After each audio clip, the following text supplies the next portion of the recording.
মাননীয় সদস্যবৃন্দ, দিনের কার্যসূচি অনুযায়ী এখন প্রশ্নকাল শুরু হচ্ছে। প্রশ্নকালের প্রথম 30 মিনিট মাননীয় প্রধানমন্ত্রী কর্তৃক উত্তরদানের জন্য নির্ধারিত। টাঙ্গাইল 6 আসন থেকে নির্বাচিত মাননীয় সংসদ সদস্য জনাব মোহাম্মদ রবিউল আউয়াল, আপনি তারকা চিহ্নিত প্রশ্ন 18 পাঠ করতে পারেন। বিসমিল্লাহির রহমানির রহিম। মাননীয় স্পিকার, আপনাকে ধন্যবাদ। আমি মোহাম্মদ রবিউল আউয়াল, 135 টাঙ্গাইল 6। মাননীয় প্রধানমন্ত্রী অনুগ্রহ করিয়া বলিবেন কি, কৃষি উৎপাদন ও উৎপাদনশীলতা বৃদ্ধি, পতিত জমি, আবাদ ও কৃষিপণ্য বহুমুখীকরণ প্রণোদনা ও পুনর্বাসন সহায়তা, কৃষিপণ্য সংরক্ষণ, প্রক্রিয়াকরণ ও রপ্তানি, গবেষণা ও উদ্ভাবন এবং জলবায়ু পরিবর্তনের প্রভাব মোকাবেলায় স্মার্ট কৃষি কার্যক্রম বাস্তবায়নে আপনার সরকার যেই সকল পরিকল্পনা গ্রহণ করিয়াছেন তাহা কি? ধন্যবাদ মাননীয় সদস্য। তারকা চিহ্নিত প্রশ্ন 18 সংসদে উত্থাপিত হলো। মাননীয় প্রধানমন্ত্রী। বিসমিল্লাহির রহমানির রহিম। মাননীয় স্পিকার, মাননীয় সংসদ সদস্য, আপনাদেরকে ধন্যবাদ। মাননীয় সংসদ সদস্য, আপনার যে প্রশ্ন করেছেন সে সম্পর্কে আমি বলতে চাই, মাননীয় স্পিকার, বাংলাদেশ একটি কৃষি নির্ভর দেশ। দেশের খাদ্য নিরাপত্তা, দারিদ্র্য বিমোচন এবং অর্থনৈতিক উন্নয়নে অবশ্যই কৃষির ভূমিকা অত্যন্ত গুরুত্বপূর্ণ। তবে আমরা যেটি সবাই দেখছি, আমাদের চোখের সামনেই ঘটছে বিভিন্ন বিষয়, যেমন জলবায়ু পরিবর্তন, জনসংখ্যা বৃদ্ধি, জমির পরিমাণ হ্রাস এবং প্রযুক্তির যে সীমাবদ্ধতা, এই সকল কারণে কৃষিখাত বিভিন্ন রকম চ্যালেঞ্জের সম্মুখীন। আমাদেরকে এসব চ্যালেঞ্জ মোকাবেলা করেই কৃষি উৎপাদন এবং উৎপাদনশীলতা বৃদ্ধির মাধ্যমে কৃষিকে টেকসই এবং লাভজনক খাতে রূপান্তর করার লক্ষ্যে সমগ্র দেশবাসী দেখেছেন আমরা এরই ভিতরে 14 এপ্রিল কৃষক কার্ড, আমরা যেটি প্রতিশ্রুতি দিয়েছিলাম নির্বাচনের পূর্বে, সেটির কাজ আমরা শুরু করেছি। কৃষক কার্ড আমরা বিতরণ করেছি। এই কার্ডের মাধ্যমে আমরা কৃষকদের কাছে 10টি সেবা, যথা ন্যায্য মূল্যে কৃষি উপকরণ বিতরণ, সরকারি ভর্তুকি ও প্রণোদনা প্রদান, স্বল্প মূল্যে কৃষি যন্ত্রপাতি সরবরাহ, ন্যায্য মূল্যে সেচ সুবিধা, সহজ শর্তে কৃষি ঋণ, কৃষি বীমা সুবিধা, ন্যায্য মূল্যে কৃষি পণ্যের বিক্রয়ের সুবিধা, কৃষি বিষয়ক প্রশিক্ষণ, ডিজিটাল প্ল্যাটফর্মে আবহাওয়া এবং বাজার তথ্য প্রাপ্তি সহ ফসলের রোগবালাই দমনের পরামর্শ প্রদান, এই সকল বিষয় আমরা কৃষকদের কাছে পৌঁছে দেওয়ার চেষ্টা করব এবং ইনশাল্লাহ আমরা পৌঁছে দিতে সক্ষম হব। পর্যায়ক্রমিকভাবে মাননীয় স্পিকার, দেশের সকল কৃষককে আমরা এই কার্ড প্রদান করব, যার পরিমাণ প্রায় 2,75,00,000 কৃষক। মাননীয় স্পিকার, এছাড়াও কৃষির উন্নয়নে বর্তমান সরকার আরও অনেকগুলো সময় উপযোগী পরিকল্পনা গ্রহণ করেছে। আমি সকলের জানার স্বার্থে, মাননীয় সংসদ সদস্যবৃন্দ এবং দেশবাসীর জানার স্বার্থে আমি এই সংসদের গুরুত্বপূর্ণ সময়ের ভিতরে এই বিষয়গুলি সংক্ষেপে তুলে ধরতে চাই। প্রথমত, কৃষি উৎপাদন ও উৎপাদনশীলতা বৃদ্ধির জন্য সরকার উন্নত ও উচ্চ ফলনশীল বীজ, সুষম সার ব্যবহারের পাশাপাশি আধুনিক সেচ ব্যবস্থা সম্প্রসারণের পরিকল্পনা নিয়েছে। এই জন্য ইতিমধ্যেই 20,000 কিলোমিটার খাল খননের কর্মসূচি সরকার হাতে নিয়েছে, যা ইনশাল্লাহ আমরা আগামী 5 বছরে করব।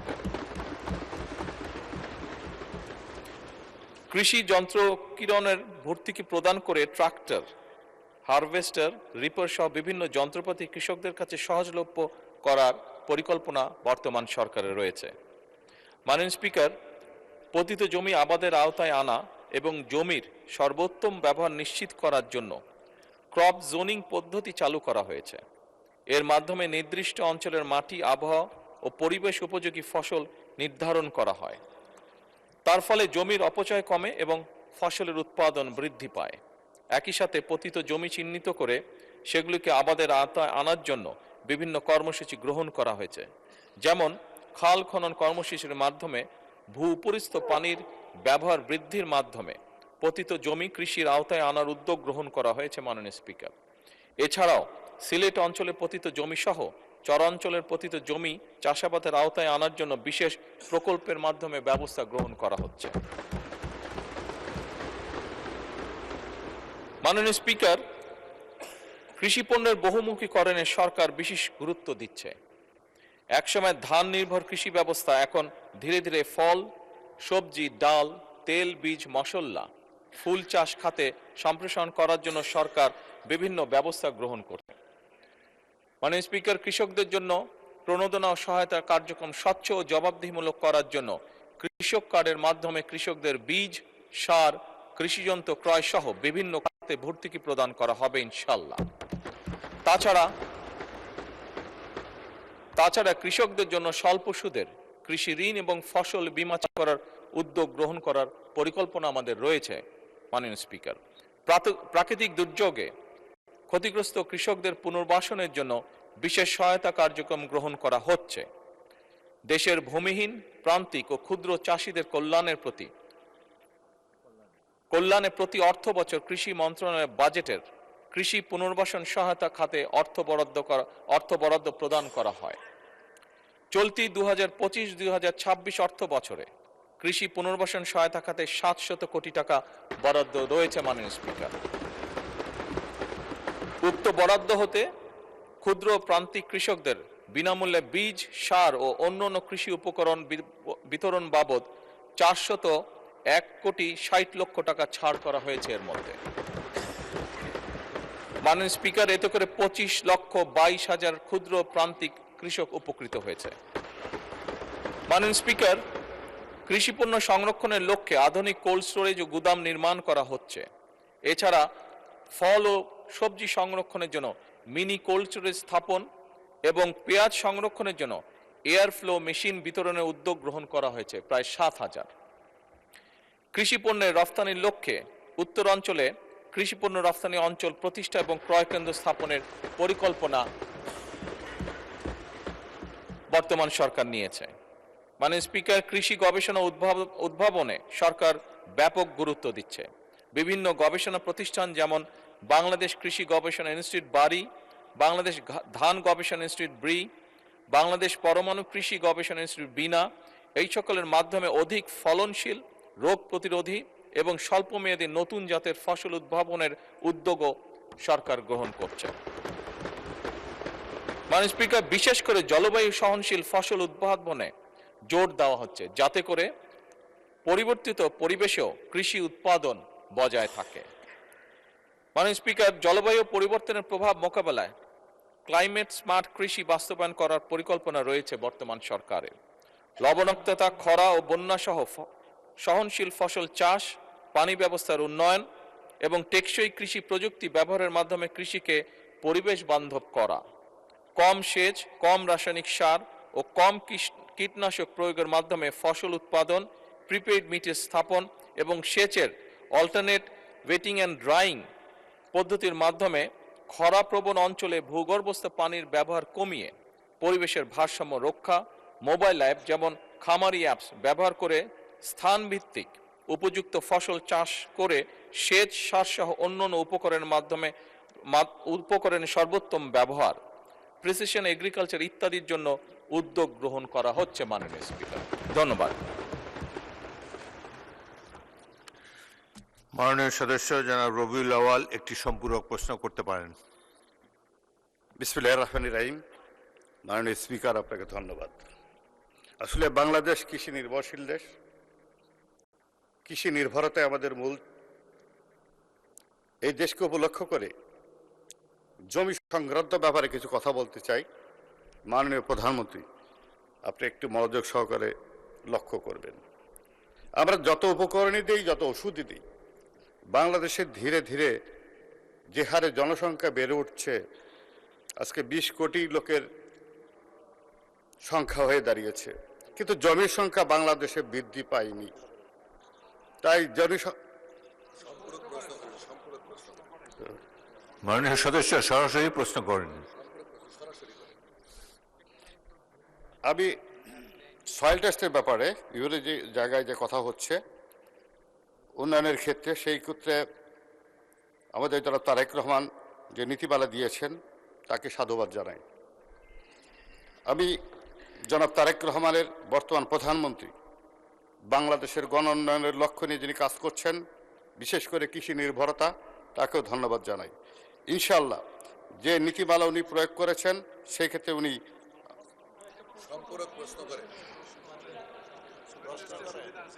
এখানে মাননীয় সদস্য, জি প্রধানমন্ত্রী যে উত্তর দিলেন এই প্রেক্ষিতে কোনো প্রশ্ন আছে কিনা সেটা সরাসরি বলেন।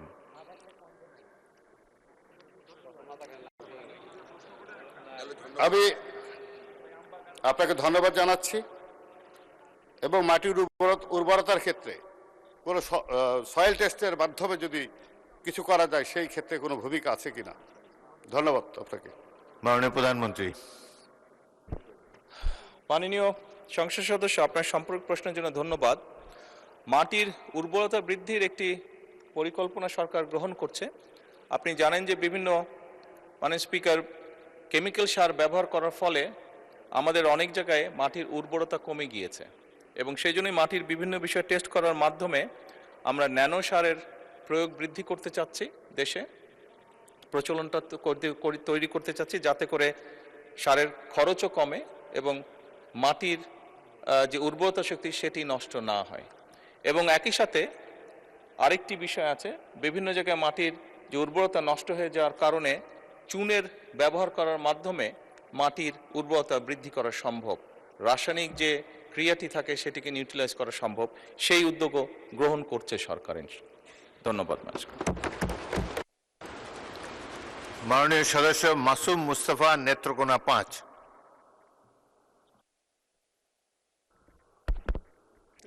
মাননীয় স্পিকার, আপনাকে ধন্যবাদ।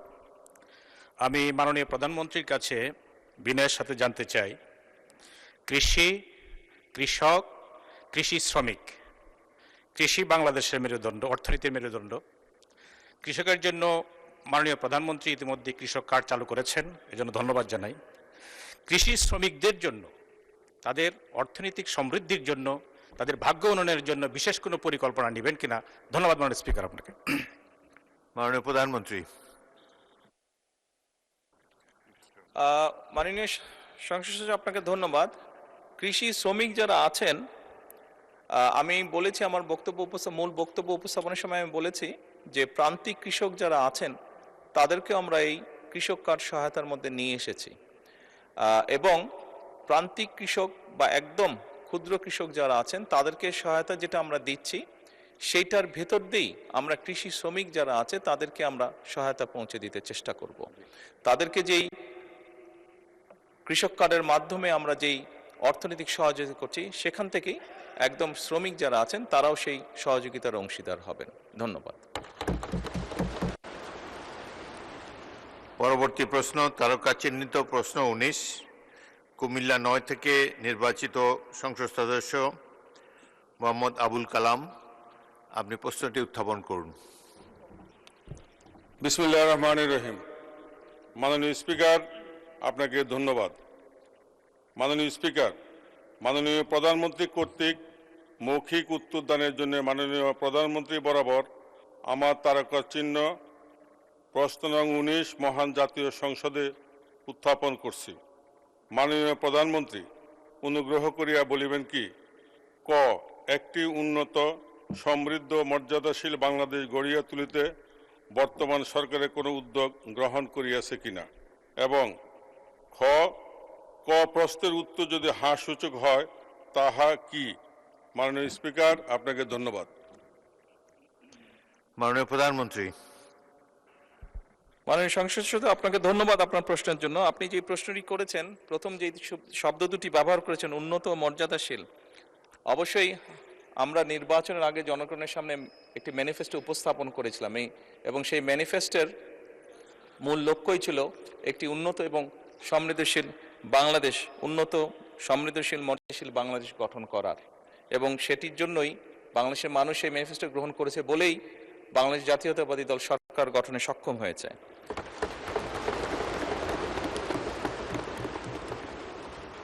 মাননীয় স্পিকার, উন্নত, সমৃদ্ধ এবং মর্যাদাশীল বাংলাদেশ গঠনের লক্ষ্যে বিএনপির যে নির্বাচনী ইশতেহারে গণতন্ত্র, সুশাসন, অর্থনৈতিক উন্নয়ন এবং মানবিক মূল্যবোধের সমন্বিত বাস্তবায়নের উপর গুরুত্ব আরোপ করা হয়েছে।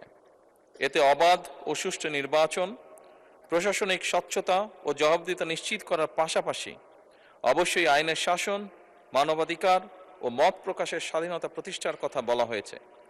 দুর্নীতি দমন, বিনিয়োগ ও শিল্পায়ন বৃদ্ধি, কর্মসংস্থান সৃষ্টি এবং মানব সম্পদ উন্নয়নের মাধ্যমে অর্থনৈতিক সমৃদ্ধি অর্জনের লক্ষ্য নির্ধারণ করা হয়েছে।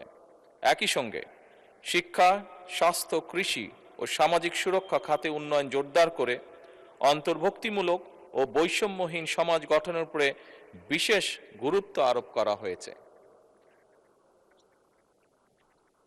এছাড়া সবার আগে বাংলাদেশ পররাষ্ট্রনীতির এই মূল দর্শনকে বিবেচনায় নিয়ে প্রতিটি ক্ষেত্রে বাংলাদেশের স্বাধীনতা, সার্বভৌমত্ব, জাতীয় স্বার্থ, জাতীয় নিরাপত্তা এবং জনগণের কল্যাণে সর্বাগ্রে প্রাধান্য দেওয়ার লক্ষ্যে কার্যক্রম শুরু হয়েছে। এর ভিতর সমতা, ন্যায্যতা ও পারস্পরিক সম্মানের ভিত্তিতে বাংলাদেশকে একটি আত্মমর্যাদাশীল রাষ্ট্র হিসেবে প্রতিষ্ঠার লক্ষ্যে সরকার কাজ শুরু করেছে এবং কাজ করে যাচ্ছে। সরকারের নির্বাচনী ইশতেহারে ঘোষিত কার্যক্রম সমূহ বাস্তবায়নের লক্ষ্যে সকল মন্ত্রণালয় বিভাগে আগামী 180 দিন, আগামী 2026-27 অর্থ বছরে এবং আগামী 5 বছরের কর্মপরিকল্পনা প্রণয়ন করেছে এবং তা বাস্তবায়নে প্রয়োজনীয় উদ্যোগ গ্রহণ করেছে।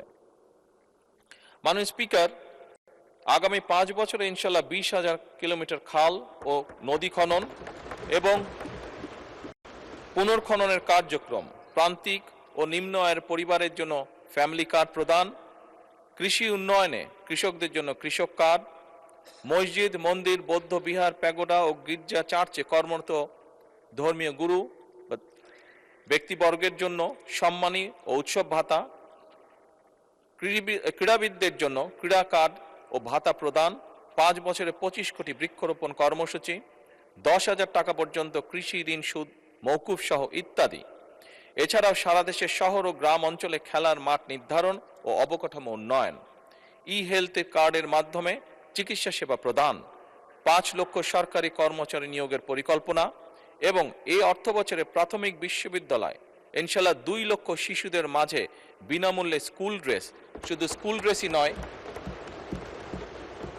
মাননীয় স্পিকার, স্কুল ড্রেসের পাশাপাশি আমরা বাচ্চাদেরকে বাংলাদেশের তৈরি আমাদের একসময় যে সোনালী আঁশ বলতাম সেই জুট থেকে, পাট থেকে তৈরি আমরা বাচ্চাদেরকে স্কুল ব্যাগ দিব এবং একই সাথে ড্রেসের পাশাপাশি একই সাথে আজকে সকালে মাননীয় স্পিকার একটি পরিকল্পনা গ্রহণ করেছি। আমরা চেষ্টা করছি প্রাইমারি স্কুলের বাচ্চাদেরকে আমরা জুতো সরকার থেকে দেব, জুতাও দেওয়ার চেষ্টা করছি।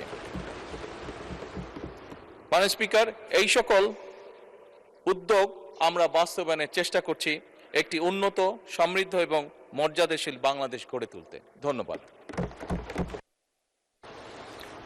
মাননীয় সদস্য মোহাম্মদ আব্দুল কালাম, আপনি একটি সম্পূরক প্রশ্ন করতে পারেন। মাননীয় স্পিকার, আপনাকে ধন্যবাদ। আমার প্রশ্নের বিস্তারিত উত্তর জানার জন্য আমি মাননীয় প্রধানমন্ত্রীকে প্রতি ধন্যবাদ সহ আন্তরিকভাবে কৃতজ্ঞতা জানাচ্ছি। আমার সম্পূরক প্রশ্নটি হল, মাননীয় প্রধানমন্ত্রীর নিকট, প্রাথমিক বিদ্যালয়ের 2 লক্ষ শিশুদের বিনামূল্যে স্কুল ড্রেস কবে থেকে বিতরণ শুরু হবে? ধন্যবাদ। মাননীয় প্রধানমন্ত্রী। মাননীয় স্পিকার এবং মাননীয় সংসদ সহ আপনাদেরকে ধন্যবাদ আমাকে এই উত্তরটি দেবার সুযোগ করে দেওয়ার জন্য। মাননীয় সংসদ সদস্য, আপনি যে প্রশ্ন করেছেন কবে থেকে দেওয়া হবে, ইনশাল্লাহ আমরা চেষ্টা করব এই অর্থ বছর থেকেই এই কাজটি শুরু করার জন্য। ধন্যবাদ। মাননীয় সদস্য Mohammad Ataur Rahman, Narail 2। Nova LED TV, ঝকঝকে ছবি, নিখুঁত শব্দ, 5 বছরের ওয়ারেন্টি। নোভা মানি সঠিক মান, নিশ্চিত সেবা।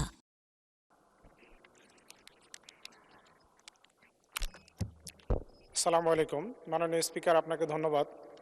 আমি মাননীয় প্রধানমন্ত্রীর কাছে সবিনয়ে জানতে চাই যে আমরা যেহেতু উন্নত সমৃদ্ধ এবং মর্যাদাশীল বাংলাদেশ গড়তে চাচ্ছি, সেহেতু আমরা কৃষি নির্ভর দেশ হওয়ার কারণে আজকে কৃষকের সুযোগ সুবিধা তাদের দোরগোড়ায় পৌঁছে দেওয়া দরকার। কিন্তু আমি ইতিমধ্যে বিগত 2 মাসে সরকারের যে কৃষি প্রণোদনা দেওয়া হয়, সেই প্রদান অনুষ্ঠানে আমি 4টা অনুষ্ঠানে থেকেছি। আমি খেয়াল করে দেখেছি যে সেখানে একজন কৃষক এই প্রণোদনা নেয়ার জন্য যখন উপজেলা সদরে আসে, তখন তাকে আমার ক্ষুদ্র একটা জেলা, ছোট জেলা, সেখানে তাকে 22 কিলোমিটার পথ, 25 কিলোমিটার পথ পাড়ি দিয়ে উপজেলা সদরে আসে নেওয়া লাগে। আমি কয়েকজনের কাছে জিজ্ঞাসা করেছি যে আপনার কত টাকা খরচ হয়। তো একজন বললেন যে আমার 400 টাকা বাড়ি থেকে আসা যাওয়ার জন্য খরচ হয়। কিন্তু হিসাব করে দেখা যায় যে গ্রুপ ভিত্তিক যে বীজ প্রদান করা হয় বা সার প্রদান করা হয়, তার দাম কোনো সময় 200 বা 300 টাকা। একজন লোক কৃষক ওই গ্রাম থেকে উপজেলা সদরে এসে এই কৃষি প্রণোদনা সংগ্রহ করতে যে তার যে 400 টাকা খরচ হয় এবং একদিনের শ্রমের মূল্য আরও 700 টাকা তার সারাটা দিন এখানে সংগ্রহ করতে ব্যয় হয়, তাহলে একজন কৃষকের জন্য নিশ্চয়ই এটা কোনো সুবিধার বিষয় নয়। সেজন্য আমি সবিনয়ে মাননীয় প্রধানমন্ত্রীর কাছে জানতে চাই যে কৃষকের এই প্রণোদনা তার দোরগোড়ায় পৌঁছে দেওয়ার জন্য আমরা অতি দ্রুত ইউনিয়ন ভিত্তিক এটা তাদের কাছে পৌঁছানোর জন্য কোনো ব্যবস্থা গ্রহণ করতে পারবো কিনা, মাননীয় প্রধানমন্ত্রীর ব্যাপারে পরিকল্পনা কি সেটা জানতে চাই। মাননীয় স্পিকার, ধন্যবাদ। মাননীয় প্রধানমন্ত্রী। মাননীয় স্পিকার এবং মাননীয় সংসদ সদস্য, আপনাদের ধন্যবাদ। মাননীয় সংসদ সদস্য, আপনি যে প্রশ্নটি করেছেন, কৃষক যে প্রণোদনা, হ্যাঁ আপনার কথাটি সঠিক। অনেক ক্ষেত্রে এরকম ঘটনা বিভিন্ন জায়গায় ঘটছে। সেজন্যই কিন্তু আমরা কৃষক কার্ডটা ইন্ট্রোডিউস করতে চাইছি। তাহলে আর কৃষককে 22 কিলোমিটার পথ পাড়ি দিতে হবে না, সেটি তার কাছে সরাসরি পৌঁছে যাবে কৃষক কার্ডের মাধ্যমে। এবং আমরা কৃষক কার্ডটি এমনভাবেই করার চেষ্টা করছি, অর্থাৎ ওই নির্দিষ্ট কৃষকের কি পরিমাণ জমি আছে, সে কি ফসল চাষ করে এবং তার জন্য কতটুকু কীটনাশক ওষুধ দরকার, কতটুকু তার সার দরকার, কতটুকু বীজ দরকার, সেটি ইনফরমেশন আমাদের কাছে থাকবে। এবং তার এলাকায় ওই ইউনিয়নের মধ্যে যেটি আপনি উল্লেখ করেছেন, সেই ইউনিয়নের মধ্যে মাননীয় স্পিকার, আমরা যে সকল দোকানে এই জিনিসগুলো পাওয়া যাবে, সেই দোকানে তার জন্য নির্দিষ্টভাবে বরাদ্দ থাকবে। সে সেই দোকানে গিয়ে তার কার্ডের মাধ্যমে তার জন্য বরাদ্দকৃত যেই সহায়তা আছে সেটি সে নিতে পারবে। আমরা সেই ব্যবস্থা থেকে ইনশাল্লাহ আগাচ্ছি। ধন্যবাদ মাননীয় স্পিকার। তারকা চিহ্নিত প্রশ্ন 20 মোহাম্মদ শওকতুল ইসলাম, মৌলভীবাজার 2, উত্থাপন করতে পারেন। মাননীয় স্পিকার, আপনাকে ধন্যবাদ। মাননীয় speaker, I am very sorry, আমার গলার অবস্থা ভালো নয়, তারপরেও আমি বলছি, আমি মহামান্য প্রধানমন্ত্রীকে নিজে এই প্রশ্ন করতে পারায় নিজেকে ধন্য মনে করছি। আমি মোহাম্মদ শওকতুল ইসলাম, 236 মৌলভীবাজার 2। মাননীয় প্রধানমন্ত্রী, অনুগ্রহ করিয়া বলিবেন কি পরিবার ও জনস্বাস্থ্য নিয়ে জনসচেতনতা বৃদ্ধিতে সরকার কি উদ্যোগ গ্রহণ করিয়াছে? ধন্যবাদ মাননীয় স্পিকার। মাননীয় প্রধানমন্ত্রী। মাননীয় সংসদ সদস্য, আপনাকে ধন্যবাদ আপনার প্রশ্নের জন্য। মাননীয় স্পিকার, আমি ছোট্ট একটি কারেকশন করতে চাই, স্লিপ অফ টাং। একটু আগে একটি প্রশ্নের উত্তরে আমি প্রাথমিক বিশ্ববিদ্যালয় বলেছিলাম, ওটি প্রাথমিক বিদ্যালয় হবে। এবং মাননীয় সংসদ সদস্যকে একটি অনুরোধ করতে চাইবো, আপনি আমাকে যখন অ্যাড্রেস করেছেন আপনি মহামান্য শব্দটি মনে হয় ব্যবহার করেছেন, দয়া করে আমাকে এর পরে অ্যাড্রেস করার সময় কখনো এই কথাটি আর বলবেন না।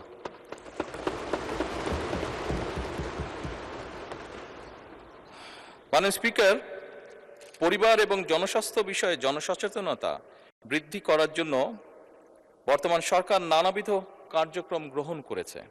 স্বাস্থ্য সেবা, পরিবার পরিকল্পনা সেবা, মা ও শিশু স্বাস্থ্যের উন্নয়ন এবং জনস্বাস্থ্য সুরক্ষায় জনসচেতনতা বৃদ্ধির লক্ষ্যে স্বাস্থ্য ও পরিবার কল্যাণ মন্ত্রণালয় তৃণমূল পর্যায় থেকে জাতীয় পর্যায় পর্যন্ত বিভিন্ন ধরনের সময় উপযোগী জনসচেতনামূলক কার্যক্রম গ্রহণ করে আসছে।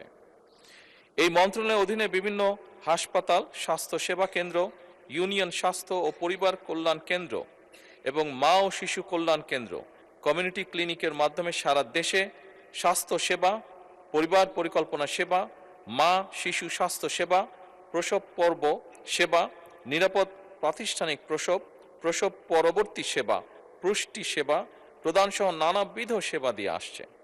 এর বাইরেও স্যাটেলাইট ক্লিনিক পরিচালনা, স্কুল স্বাস্থ্য শিক্ষা কার্যক্রম ও পরিবার সম্মেলন, কাউন্সেলিং, গণমাধ্যমে প্রচারণা সহ বিভিন্ন কর্মসূচির মাধ্যমে কিশোর কিশোরী পরিচর্যা, বাল্য বিবাহ রোধ, 20-এর আগে সন্তান ধারণ না করা, এক সন্তান থেকে পরবর্তী সন্তান ধারণের ভেতর ইন বিটুইন 2 থেকে 3 বছর বিরতি দান, নারীর প্রতি সহিংসতা রোধ সহ বিভিন্ন বিষয়ে জনসচেতনতা সৃষ্টি এবং জনগণকে উদ্বুদ্ধ করা হয়ে থাকে। এছাড়াও সংক্রামক অসংক্রামক রোগ নিয়ন্ত্রণ কর্মসূচি, জনস্বাস্থ্য বিষয়ক শিক্ষা, টেলিমেডিসিন সেবা, স্বাস্থ্য তথ্য বাতায়ন এবং মৌসুমি বিভিন্ন ধরনের রোগ প্রতিরোধের বিভিন্ন কার্যক্রম পরিচালনা করা হয়। মাননীয় স্পিকার, এছাড়াও স্থানীয় সরকার বিভাগের আওতায় জনস্বাস্থ্য প্রকৌশল অধিদপ্তর কর্তৃক স্থাপিত নলসমূহে আর্সেনিকযুক্ত নলকূপে লাল রং এবং অন্যদিকে আর্সেনিক মুক্ত নলকূপে সবুজ রং দ্বারা চিহ্নিত করে তা জনগণকে পান করার সহ সকল কাজে ব্যবহারের জন্য উদ্বুদ্ধ করা হয়। পানি এবং স্যানিটেশন টেকসই ব্যবহার নিশ্চিত ও সচেতনতা সৃষ্টি করার জন্য পৌরসভাসমূহে উন্নয়ন প্রকল্পের মাধ্যমে নিরাপদ পানি সরবরাহ পরিকল্পনা বাস্তবায়ন সহ বিভিন্ন সচেতনতামূলক কার্যক্রম যেমন কর্মশালা, উঠান বৈঠক ইত্যাদি গ্রহণ করা হচ্ছে। প্রতি বছর নিয়মিতভাবে অক্টোবর মাসে জাতীয় স্যানিটেশন মাস উদযাপন, 15ই অক্টোবর বিশ্ব হাত ধোয়া দিবস, 22শে মার্চ বিশ্ব পানি দিবস পালন সহ নানাবিধ সামাজিক সচেতনতামূলক কর্মকাণ্ডের মাধ্যমে স্বাস্থ্যবিধি লালনের জনসাধারণকে উদ্বুদ্ধ করে আসছে। মাননীয় স্পিকার, এটি হবে স্বাস্থ্যবিধি পালনে জনসাধারণকে উদ্বুদ্ধ করে আসছে। এছাড়াও মানব বর্জ্য সংগ্রহ, পরিবহন, পরিশোধন ও পুনর্ব্যবহার এবং কঠিন বর্জ্য উৎসে পৃথকীকরণ, সংগ্রহ, পরিবহন, পরিশোধন ও পুনর্ব্যবহার করা হচ্ছে। পারিবারিক পর্যায়ে স্বাস্থ্যবিধি পালন, স্বাস্থ্যসম্মত ল্যাট্রিনের ব্যবহার এবং নিয়মিত সেফটি ট্যাঙ্ক পরিষ্কারকরণে জনসচেতনতা বৃদ্ধি করা হচ্ছে। মাননীয় স্পিকার,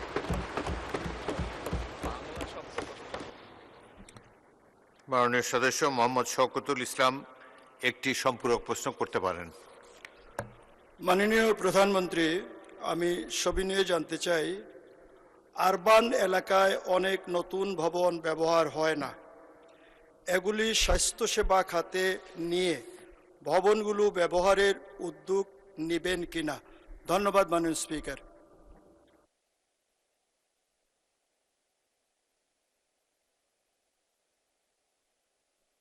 মাননীয় প্রধানমন্ত্রী। মাননীয় সংসদ সদস্য, আপনাকে ধন্যবাদ আপনার প্রশ্নের জন্য। শহর এলাকায় যে আবাসন বিল্ডিংগুলোর কথা আপনি বলেছেন, মাননীয় স্পিকার, এলজিআরডি মন্ত্রণালয়ের অধীনে এইরকম প্রায় 200-র মতন বিল্ডিং ছিল যেগুলোর কোনো ব্যবহার ছিল না। বিল্ডিংগুলি কোনোটি 5 তলা, কোনোটি 8 তলা, এরকম প্রায় 200টি বিল্ডিং আছে। আমরা বর্তমান সরকার কিছুদিন আগে একটি উদ্যোগ গ্রহণ করেছে, এগুলো আমরা স্বাস্থ্য মন্ত্রণালয়ের কাছে হ্যান্ডওভার করার ব্যবস্থা নিয়েছি। এবং মাননীয় স্পিকার, ইনশাল্লাহ এই মাসের মধ্যে এই প্রায় 200-র মতন বিল্ডিং, 200-র একটু কম হবে মাননীয় স্পিকার, এই বিল্ডিংগুলো আমরা স্বাস্থ্য মন্ত্রণালয়ের কাছে হস্তান্তর হয়ে যাবে, এর মধ্যে প্রসেসটা কমপ্লিট হয়ে যাবে এবং খুব দ্রুতই আগামী 2 থেকে মাস 2-এর ভিতরে এইগুলো এরকম ছোট ছোট মাতৃসদন ক্লিনিক সহ শিশু এবং নারীদের চিকিৎসার জন্য এই বিল্ডিংগুলোকে উপযোগী করে গড়ে তোলা হবে। মাননীয় স্পিকার, ধন্যবাদ। ধন্যবাদ মাননীয় প্রধানমন্ত্রী। মাননীয় সদস্য সালাউদ্দিন, গাজীপুর 4।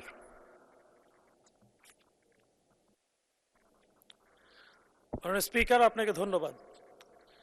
মাননীয় প্রধানমন্ত্রীর কাছে সবিনয় প্রশ্ন, হাম এই মুহূর্তে বাংলাদেশের চিকিৎসা ক্ষেত্রে একটি ক্রুশিয়াল কোশ্চেন। এখন এই মুহূর্তেও আজকে চট্টগ্রামে দেশের একমাত্র সংক্রামক রোগের চিকিৎসা কেন্দ্র, বিশেষায়িত ইনস্টিটিউট, সেটি সহ অধিকাংশ হাম শনাক্তকারী প্রতিষ্ঠান বন্ধ রয়েছে, যে কারণে এই হাম শনাক্ত করতে সকল ইনস্টিটিউটকে এবং চিকিৎসা কেন্দ্রকে ঢাকায় পাবলিক হেলথ কেন্দ্র, ন্যাশনাল পোলিও অ্যান্ড রুবেলা ল্যাবরেটরিতে পাঠাতে হচ্ছে। এই মুহূর্তে টিকার যথার্থ হওয়ার পরেও চিহ্নিত করতে রোগীদেরকে অপেক্ষা করতে হচ্ছে। এই ব্যবস্থা উত্তরণে খুব দ্রুত কোনো ব্যবস্থা নেওয়া হবে কিনা, মাননীয় স্পিকার, আপনাকে ধন্যবাদ। মাননীয় প্রধানমন্ত্রী। মাননীয় স্পিকার এবং মাননীয় সংসদ সদস্য, আপনাদেরকে ধন্যবাদ। মাননীয় সংসদ সদস্য, আপনি যেই প্রশ্নটি বলেছেন, যেই বিষয়টি জানতে চেয়েছেন, আসলে এটি একটি খুব দুঃখজনক ঘটনা। এই সংসদে আজকে আমরা যারা উপস্থিত আছি, আমরা সকল রাজনৈতিক দলগুলো এবং এই সংসদের বাইরেও রাজনৈতিক দল আছে, যারা সকলে মিলে একটি স্বৈরাচারকে এই দেশ থেকে বিতাড়িত করেছে। দুঃখজনক ব্যাপার হলো সেই স্বৈরাচারের সময়, এবং আরও দুঃখজনক ব্যাপার হলো আমরা যেই অন্তর্বর্তীকালীন সরকারকে সমর্থন দিয়েছিলাম দেশে একটি সুষ্ঠু, সুন্দর, নিরপেক্ষ নির্বাচন করার জন্য, দুঃখজনকভাবে সেই অন্তর্বর্তীকালীন সরকারের সময় শিশুদের হামের টিকা গত কয়েক বছর ধরে বিদেশ থেকে আমদানি করা হয়নি।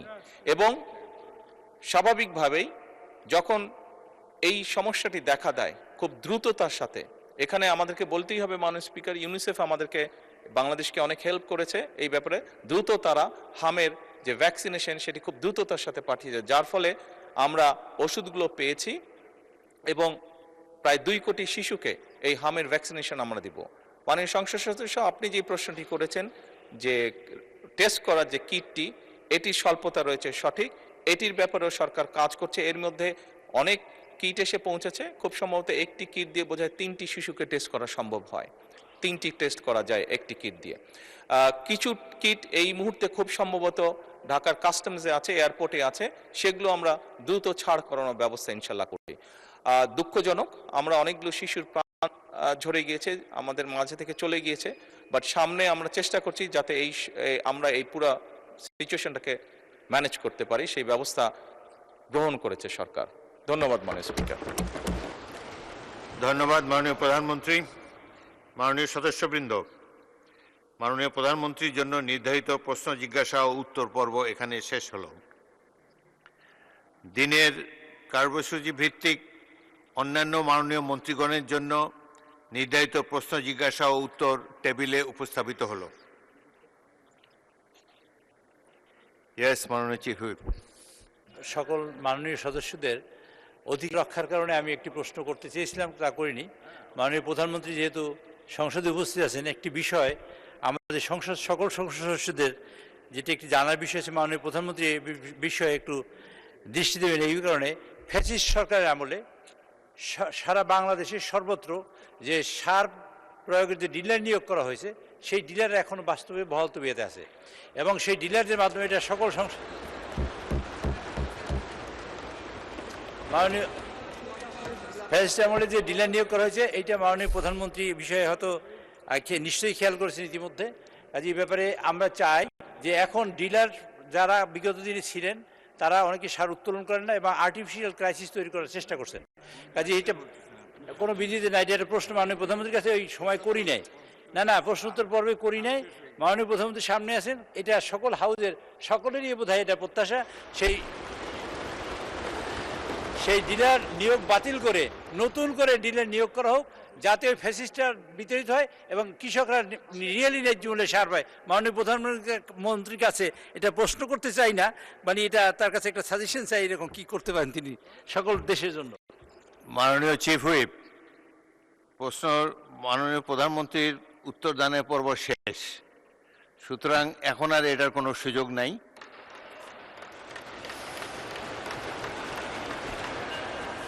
তবে বিষয়টি যেহেতু গুরুত্বপূর্ণ, পরবর্তীকালে এ ব্যাপারে আপনি কি উত্তর দিতে চান? তবে এটা আজকের এর মধ্যে আসবে না, প্রশ্নোত্তরের মধ্যে আসবে না, তবুও সংসদ নেতা হিসাবে আপনি একটা বক্তব্য রাখতে পারেন। আমি সংসদ নেতা হিসাবে এটি সংক্ষেপে বলতে চাই। সংসদ নেতা হিসাবে বিধির বাইরে, এটা আমি সংসদ হিসাবে এটার উত্তর দিতে চাইছি। মাননীয় চিফ হুইপ যেটি বলেছেন, উনি যখন ওনার বক্তব্যটি উপস্থাপন করেন, আমি খেয়াল করেছি মোটামুটি পুরা সংসদ বিষয়টিকে ওয়েলকাম করেছেন। এই ব্যাপারে যদি পুরা সংসদের সম্মতি থাকে, নিশ্চয়ই সরকার দ্রুত এই ব্যবস্থা গ্রহণ করবে। ধন্যবাদ মাননীয় স্পিকার। ধন্যবাদ মাননীয় প্রধানমন্ত্রী।